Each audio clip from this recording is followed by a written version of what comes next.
Yo, what is up gamers, it's Sebastian, come to a brand new video. Now, I was just out playing with my friends, playing physical master duel. I was playing Runick, then Sasana Mangre, and one of my friends, my friend Victor, was like, okay, I have this Exodia stun deck, let's play it. And I'm seeing his cards, and I see this card, this one card, that says, you win the game. Well, it doesn't say that, but it basically should be saying that, right? This one card is crazy, and I was like, okay, wait. Why isn't Runick playing this card? Now, what card is this? Well, I'll explain to you guys later on in the video, so you have to watch the video, right? Because this card will make Runick a 100 times much stronger deck. You guys thought my last Runick list was insane, but this tech is even crazier. But first, before we get into this video, I would like to quickly say that I have a brand new website. Boom. And by brand new website, I mean I have a website. I didn't have one before. Now I have one. And it's called Yu-Gi-Oh! TCGmeta.uk. The link will be in the description. It will also appear on screen now. And basically, you know how we have Master Duel Meta? You know how we have Duel Links Meta? You know how we have Word of the King, right? So Duel Links, Master Duel, OCG, they all have their little website where it's like, okay, here's, boom, literally every top-in deck ever. Why don't we have that for the TCG? That's why I wanted to build a spreadsheet, and then I saw people talking like, oh, is there a TCG Duel Links Meta site? And I was like, oh, damn. I should make a website, right? So, boom, check out TCGmeta.uk. I write articles about anything competitive. You guys remember, like, the Patrick Hoban articles that used to be on whatever that website was, where he would say stuff like, you should play the Upstart Goblin because it says draw one card. Right, basically, I'm not actually anywhere near as good as Patrick Hoban, but if you just pretend, then, you know, it's basically the same thing. So you guys should check it out if you're a fan of this written content, which there really isn't enough of in this community, but that's enough. That's enough of the plug. Let's get into the video. Let's get into it. So what does the deck list look like? Oh, and here we are. You'll notice that most of the cards are the same as my usual list, but you'll see that there's this one card here. Ooh, what could this card be? If anyone knows what this card is simply by the art, then you should have been telling me about this card before. But you notice no Messenger of Peace. This new card is 100 times better than Messenger of Peace.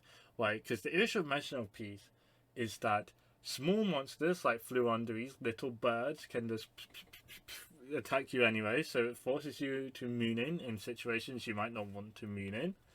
The second issue is that unaffected monsters didn't care about Messenger of Peace because Messenger of Peace affected the monsters, which means monsters that are unaffected just don't care. Right, but this new card, this old card actually, it's not a new card. This is a card from 2010. This was printed in the TCG in 2010. This is how old it is. It solves every issue with Messenger of Peace. And there's actually a lot of cool utility that you can do with the card as well. But first, let's just go into the card by card. I'm forcing this watch time. My YouTube content is doing awfully. Subscribe, as it says here. Subscribe, because my content is not doing well. I'm going to blame January and not the fact that my content suck. So subscribe, leave a like, comment, and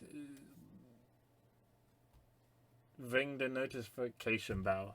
So yeah, watch time, basically Amano, Color Demise, Duality, Desires, Runick Fountain, Runick Tip, Runick Flash and Fire, Runick Destruction, Runick Freezing Curses, Runick Slumber, Runick Smiting Storm, Runick Golden Droplet, Runick Dispelling. Then for the floodgates we have 2 Skill Drain, 2 Gozen Match, 3 Grave of the Super Ancient Organism, 2 I can finally afford Ekmo only 1. This is going to be post-ban list. This is at 2 now. It's post-ban list. Okay. But yeah, we have Ekmo only 1 now. So these are our floodgates. This might get cut in the future. I'm not too sure. Maybe for like 1 rivalry. Depends of tier. If we get tier, I think rivalry might be worth playing at least 1 of. But for now, like I'm confident. I'm there's a chance we only get Sprite. But if you get Teal as well, then I think like, oh, but anyways, yeah, that's. I don't know any leaks. I've not seen any leaks, so that's whatever. But let's get into the spice. 3 Hugin, 3 Moonin, 3 Gary, 1 Baguska, 1 Dagares, 1 Gravity Controller, 1 Orsa, 1 Dark, 1 Nightmare Unicorn. But I've teased you guys long enough. What is this crazy new tech card? It's a little card called Scrubbed Raid. During the battle phase, you can send 1 card you control to the graveyard except this card to end the battle phase. This card is so old it doesn't have PCST, but basically it's during the battle phase, send 1 card you control to the graveyard, semicolon, end the battle phase. Fine fud. Okay, this doesn't stop your opponent from attacking. It ends the battle phase, right? So this is important for several reasons. As I mentioned, this deals with the Fluundery's Menace. This deals with unaffected monsters because it's not stopping them from attacking. They can still attack. It's just they might not have a battle phase to attack in.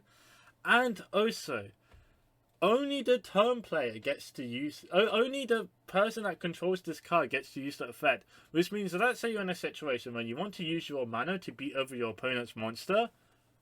You can. Nothing's gonna stop you. And if for whatever reason, let's say your Amano Iwato got like dimensional prisoned, and you want to avoid being dimensional prisoned, you can use Scrub Raid, end the battle phase, stop the attack to stop their battle trap. So you can do it on your turn as well.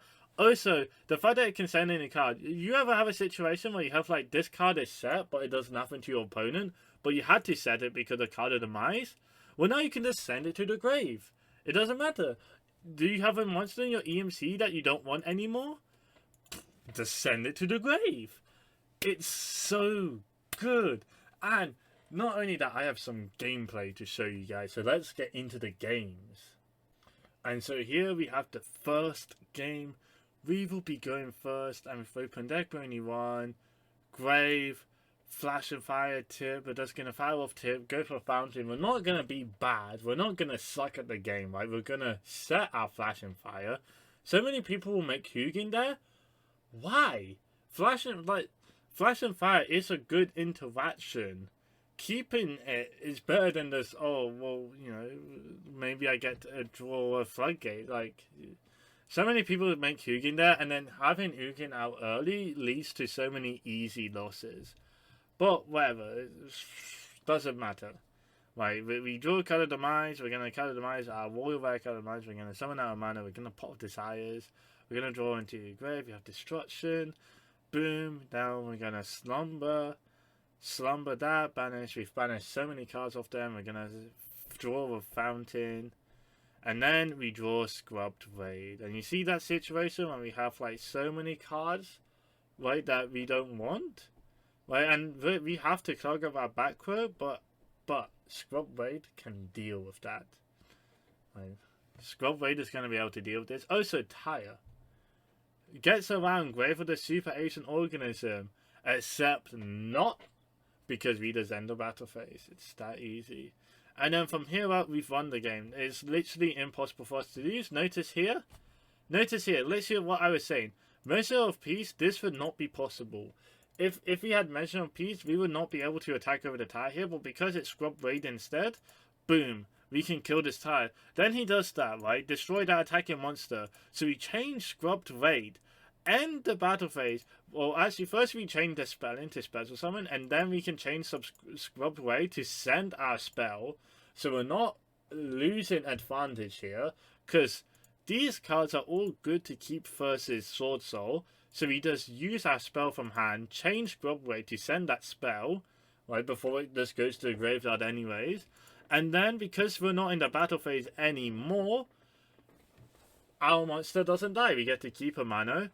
We do get Blackouted here. Maybe we should have summoned Hugin, it doesn't matter. We have Gozen. I knew he was going to leave the Gozen match alive, so I can just, you know, whatever. Like, keeping Gozen is good enough. Then they're not going to really be able to play on the Gozen. And then, okay, boom. well, yeah, there's a brick, right? But it doesn't matter. Like, if they didn't brick, then we wouldn't have been in that situation. Our floodgates would have just been winning already. But anyway, so we're gonna just play some more, and at this point, it's pretty much over. I think they have like, what, 11 cards in decks? That's nothing. We're gonna demise Chain Curses, and then we have Smiting Storm, we have Gozer Mats. And we set a mana here so that we can send it off Scrubbed Raid if we need to. By the way, that's the reason to set a mana there. And then we just Smiting Storm in end phase, and then I believe we draw into Golden Droplets here. Yeah. And that's going to be the end of the first game. Let's just see the beautiful final snap animation right now. Oh. Here we are. This time we will be against Altergeist. That's a certain streamer's least favorite deck, but it's a bit of a weird Altergeist. I don't play Master Duel that often, so I'm not like in the highest ranked. So we do play against rank, but like, come on, you see this hand here, Grave and Ghost Match. If you played against Despios also, we were winning. It doesn't matter. Right, so it doesn't matter what deck we play. Here we made Baguska. I should have done Tip before Baguska, but actually I was baiting Ash. I was baiting Ash, so it's okay. But okay, that was a misplay. We should have tipped before we got rid of Amano. But no one needs to know that. But anyways, from here we just play our deck. We banished we banished 2 anti-spell fragments, which is nice. But yeah, I mean, like, we've run here. We have Gozer Match versus Altergeist. Literally nothing they can do. And we have Baguska up, so they can't even multi-faker. Everything's just a done deal. It's a done deal. There's nothing they can do yet left. Oh, the reason I made Baguska is because I read multi-faker in hand, actually. So I just didn't consider Ash. But the nice thing about Baguska here is that it leaves the field itself. So here we're no longer stuck on the Gozer Match. If they have like Feather Duster, we have like so many cards in hand where we still don't die because we have Baguska, and then we can just rebuild on our next turn. Alright, so Duster is like still fine because we don't immediately die. Because we have Baguska, and that's why like Baguska Gozer Match is such a like Baguska Deck-Running one, etc. Well, not Deck-Running one, but like Rivalry, etc. is like a fine combination. But here they're just gonna scoop because it's Altergeist. Thank you guys for watching. Check out my links down in the description below, including my website yugiohtcgmeta.uk, and I'll see you gamers later. Goodbye. Also, Scrubbed Raid is my new favorite card. I thought Messenger of Peace was insane, but oh my, Scrubbed Raid is so broken. I'll see you gamers later. Shoutouts to my friend Victor for showing me this card, and goodbye.